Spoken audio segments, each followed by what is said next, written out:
What's up, everyone? I know it's been a while, but today I just wanted to talk about this game. I've put over 100 hours in it, and I just wanted to give my opinions on this game. I played this game on hard mode. I would have liked to have played it on the hardest difficulty mode, but that isn't unlocked until you actually finish the game. So, with this game, I feel like it didn't get enough attention as it deserved. And I feel like this game had some barriers that stopped people from buying it as opposed to other games. So let's just talk about that first. So this game finally got English localization. But the localization, if you are not familiar with Yakuza games, it isn't like all the voice acting is done in English. It just actually has English subtitles, and I know that puts a lot of people off. I've personally spoken to a couple of people myself, and I've told them a bit about Yakuza Zero and like what the game's about and a little bit of the story, and it's something that has piqued their interest, and they said that they'll definitely be interested in that game. And then I told them, oh, but the game actually has English subs. All the voice acting is done in Japanese, and that's what really has put a lot of people off. So, but in my opinion, I feel like even with that barrier, this game is a really solid game, and I feel like if you pick it up and you're skeptical and you play it, you actually feel that going through and reading the subtitles is actually worth it because the story that you get and the characters that you meet in the story is really good. They're really solid. So when it comes to the story, I really like it. I did thoroughly enjoy it. It's something that kept me on my toes. I just wanted to know what was going to happen next. And this story, it's quite deep. So as you play the game and you progress through the story, you find different elements to the story. So you might find this character that's looking for that. And I don't specifically want to say what happens in the story because I don't want to spoil it for others that haven't played the game. But you actually find out that there's links in the game, and there's like a particular person looking for another person that has like a tattoo on their arm and stuff like that. And this story is really quite intricate and deep. It isn't one of the typical stories of where it's just really stereotypical and you can kind of predict what's going to happen. There's many like turns and shifts in the game that you might not expect. And I felt that the story had a lot of depth to it, and I did thoroughly enjoy it. It was a game where I just want to continue on to find out what's going to happen next. And even the gameplay, I liked the gameplay. I liked the fighting elements, like where Kiryu and both Majima have three different styles.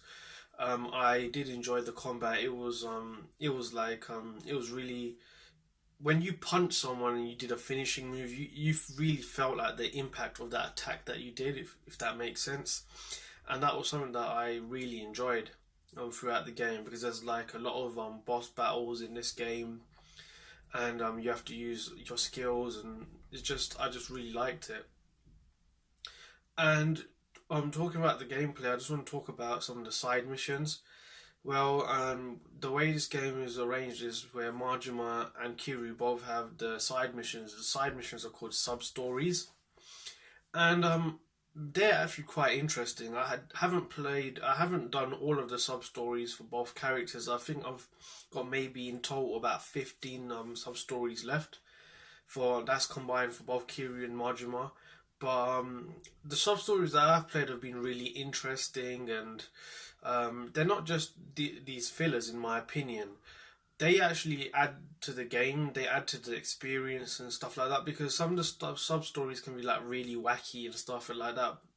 Like there's one where you have to get this woman like a pizza, and you think she says pizza, but she's talking about something else, and it's just fun and wacky, and you might learn something about this character, and it's just really quite meaningful for me.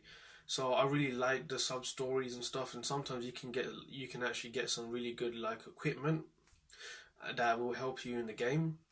And talking about things that are in the game, Michael Jackson is in this game. In the game, they obviously don't call the character Michael Jackson, but the name is like quite similar. And when you encounter that character, you'll know that it's basically Michael Jackson that they're trying to like mimic. And I would also like to talk about some of the music in the game. I really like the music. like especially when there was going to be a battle or something. I felt like the music was like really appropriate, and I just really like the style of music and everything in this game. And even though this game, I would say the graphics aren't the greatest. If you're looking to buy this game because of its graphics, don't, because this isn't gonna blow you away. But saying that, I wouldn't say that the graphics are particularly bad. When you're in some cutscenes and like you're seeing the characters speaking with each other, you can see that they've got quite a bit of detail in like their face and everything. So the graphics I would say are decent. They're not the best, but they're not bad. And to be honest with you, I would recommend everyone to pick this game up. I know like I've said previously that a lot of people have said that they don't want to pick this up because of the English subtitles, but I'm telling you, if you actually get this game and you experience it, I feel like loads of people will actually think the same way that I do. That it's actually worth like reading the subtitles and everything for the experience that you've given this game. And to be honest with you, I know that the remake of the first game, Yakuza One, Kiwami, is actually coming out in the summertime, and I really can't wait for that game. After playing this and playing this story, it's just got me really excited and hyped for Kiwami. I really can't wait for that, and I know in 2018 they're going to be releasing Yakuza 6 with localization for English as well. But if there's really one thing that I'd really like for the whole series to trickle out and come to the PlayStation 4, because I feel like it'll give a lot of people the chance to actually experience these games. And I know like they've got actually quite a lot in the series. There's like 6 games, and we're getting the one remaster and everything. So it would be really nice.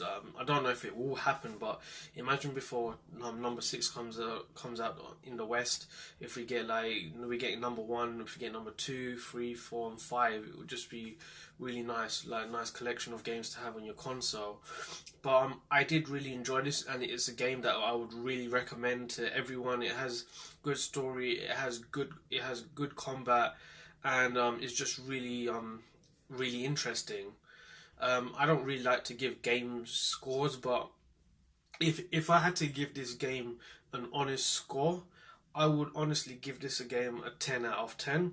I really did enjoy it that much, and even after playing the main story and beating the final boss, I did play the Adventure Plus mode, and I did some of the sub stories there, and there's one thing that I forgot to mention, that basically the combat system and the way you upgrade your character is based on money, and doing some training with like some masters that you've encountered throughout the game. And Kiryu and Majima have different masters, as they both have different styles. So with Kiryu, the way you actually obtain money, the primary way to obtain money is basically he sets up a real estate business, and he likes to take over certain parts.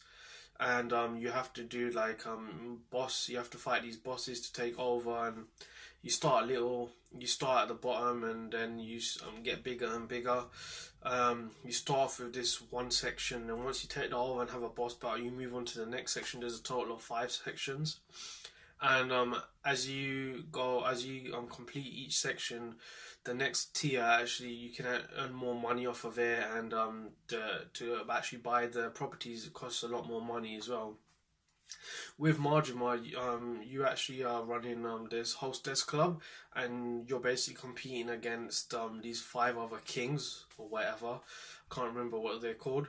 And you're trying to you're trying to get the most fans and everything like that, and become number 1. And through that you obtain money, and you have to do like boss battles and everything.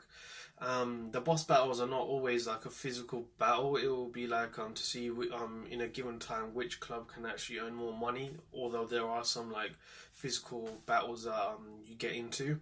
So that's just the way that you actually level up the characters, and gain through money and going through training with through the masters. And also you do have other upgrades. So for example, sprinting, you can have infinite sprinting. You can have the time it takes for you to get maximum money. I mean, the time it takes for you to actually obtain the money from the clubs, or like for example Kiryu, he has to wait a certain amount of time after investing to actually collect the money. You can make that you can actually make the wait quicker, so you don't have to wait as long. You have to actually obtain completion points, and you get that by completing various tasks. It can be completing submissions, it can be playing games, and then you would have to go to this altar, and then you can spend the points there at the shrine, and then you can upgrade the various things like sprinting, the cooldown time for collecting your money, and other things as well. I just really like the game, and it's something that I would highly recommend to like every gamer. Even if you hear about the game, you see some of the gameplay, and it doesn't seem appealing to you, I would say that this game is highly underrated. And I think that if it didn't have like the barriers that I was talking about, for example, the English subtitles, and it was a fully English game where the voice acting was done in English, I think more people would be more likely to pick that up. But it's just something that I would say everybody has to give a go. You can wait for a price reduction and play it then, if you really feel like this game isn't worth full price. But I bought it day one, and I honestly would say it was worth every penny. So I did ramble a bit. I'm sorry about that, but thanks for watching, and I hope you enjoyed this video. I hope it gave you a better insight into what this game is about, and yeah, I'm just blown away. So until next time, have a good day. See ya.